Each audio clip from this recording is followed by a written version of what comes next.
Школьники города Нерюнгри – частые гости в библиотеке. Особенно популярны здесь групповые мероприятия. Сюда можно прийти целым классом, поговорить о родной республике, узнать историю своего района и города. Напомнили о том, что такое флаг, какие символы, что означают эти символы, где они, если это гимн, где поется, если это герб, то откуда взялся этот всадник, если это флаг, то что означают полоски и белый круг. Дети пополнили копилку знаний и теперь еще больше могут рассказать о своей малой родине. Якутия – это моя родина. Якутия – это вечная мир золотая. Я живу в Якутии, в Нерюнгри. В Нерюнгри исполняется 50 лет. Но у него есть праздник День оленевода.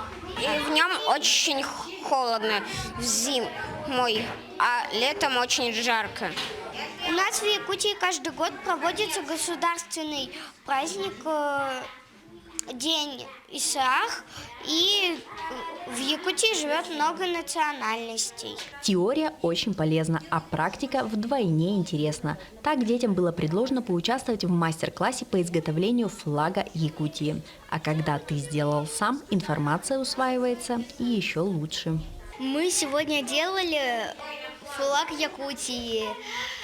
Это круг обозначает белое солнце, а эти полоски означают время года. Белая полоска означает снег, а красная полоска – мужество.